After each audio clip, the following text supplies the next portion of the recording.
প্রায় ৩ বছর পরে দেখা হলো বান্ধবীর সাথে।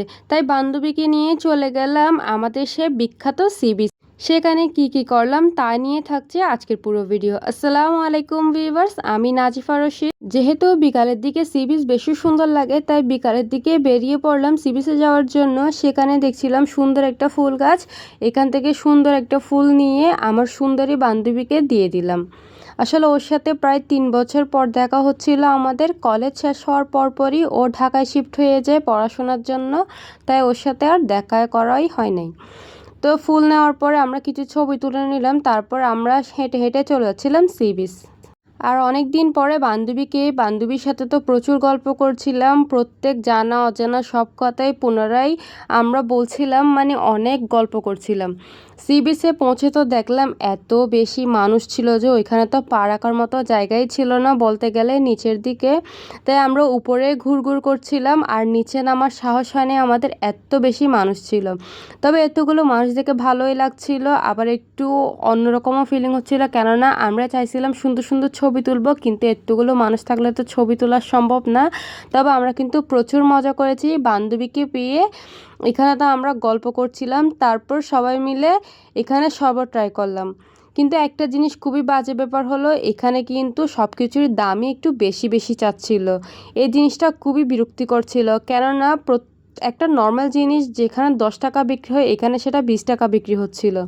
তা আমরা শরবত খাওয়ার পর দুইজনে মিলে চলে গেলাম আচার খাওয়ার জন্য। দুইজনে দুইটা আচার নিয়েছিলাম। আরেকজন তো বলছিল সে খাবে না, তবে আমরা পরবর্তীতে সবাই মিলে শেয়ার করে খেয়েছিলাম আচারগুলো এত বেশি ঝাল ছিল, তবে একটুও মজা ছিল না, বেশি ঝাল দিয়ে পুড়িয়ে ফেলছে। মানে কোনো টেস্টই পাচ্ছিলাম না। আমি জলপাই আচার ট্রাই করেছিলাম আর আমার বান্ধবী তেঁতুল আচার। একটা আচারও একদমই মজা ছিল না। আমরা দুইজনেরটা আবার টেস্ট করেছিলাম যদি অন্যজনেরটা মজা হয় আর কি। আমাদের তো নিজেরটা থেকে অন্যজনেরটা বেশি মজা লাগে, তাই আরেকজনেরটাও ট্রাই করে দেখলাম। এগুলো খাওয়ার পর মুখের 12টা বেজে গেছে, তাই মুখের টেস্ট ভালো করার জন্য বেলপুরি ট্রাই করলাম। বেলপুরিটার দাম একটু বেশি হলেও বেলপুরির টেস্ট কিন্তু ভালোই ছিল। তারপর নিয়ে নিলাম কুলফি আইসক্রিম, এগুলো তো 10 টাকাই ছিল, অনেক মজাও ছিল। তারপর দেখছিলাম সুন্দর একটা ভিউ, কত সুন্দর লাগছিল, মাগরিবের টাইম ছিল আর সূর্য ডোবার ভিউটা অনেক বেশি সুন্দর ছিল, তখন ছবিও অনেক বেশি ভালো লাগছে। উপরে সুন্দর করে বসে আমি আর আমার বান্ধবীরা ছবি তুলছিলাম। এই মোমেন্টে আমার হাত ফসকে আমার সেলফি স্টিকের রিমোটটা নিচে পড়ে গেল। মানে কি একটা বাজে ব্যাপার হলো, কোথায় পড়ছে কীভাবে পড়ছে বুঝতেই পারলাম না, চোখের পলকে নিচে পড়ে গেল। তো আমি তো দৌড়ে দৌড়ে চলে গেছি আমার রিমোটটা নেওয়ার জন্য, কেননা রিমোট না থাকলে সেলফি স্টিক কোনো কাজেই আসবে না, তাই রিমোটটা খুঁজতে চলে গেলাম। আল্লাহর রহমতে আমি আমার রিমোটটা খুঁজে পেলাম, অনেক বেশি খুশি ছিলাম আর কিছুক্ষণ বিচের ধারে বসেছিলাম। দেখেন এই শয়তানগুলো আমার ভিডিও করছিল আমি কিভাবে পাথরের উপর থেকে নিচে নামছিলাম। এরা তো আমার অবস্থা দেখে খুবই হাসাহাসি করছিল, তবে আমার নিচে নেমে অনেক বেশি ভালোই লাগছিল। বেশি মানুষ হলেও কিন্তু অনেক বেশি মজা হচ্ছিল, সবাই কিন্তু খুব সুন্দর করে এখানে এনজয় করছিল।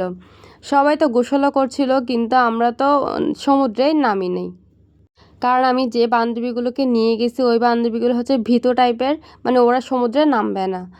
তাই কি আর করার, রিমোট খুঁজতে গিয়ে আমার তো একটা লাভ হয়ে গেল। আমি হচ্ছে কিছুক্ষণ সমুদ্র পাড়ে বসেছিলাম নিজের মতো করে, আর ওরা উপরে নিজের মতো করে ছবি তুলছিল। তারপর আমি ওদের কাছে চলে যাচ্ছিলাম, কেননা একলা একলা ভালো লাগছিল না, বান্ধবীদের সাথে তো আসছি, তাই তাদের কাছেই চলে যাচ্ছিলাম। প্রচুর মানুষ ছিল কিন্তু। তারপর সন্ধ্যা হয়ে গেছিল, আমাদের বাদাম বুট খেতে ইচ্ছা করছিল, তাই আমরা বাদাম বুট নিয়ে নিলাম। বাদাম বুট খাওয়ার পরে সেখানে দেখলাম একটা আঙ্কেল চা বিক্রি করছে, আর চাগুলো কিন্তু দেখতে অনেক বেশি ভালো ছিল। এই চাগুলো খেয়ে আমরা বাড়ির উদ্দেশ্যে রওনা হলাম।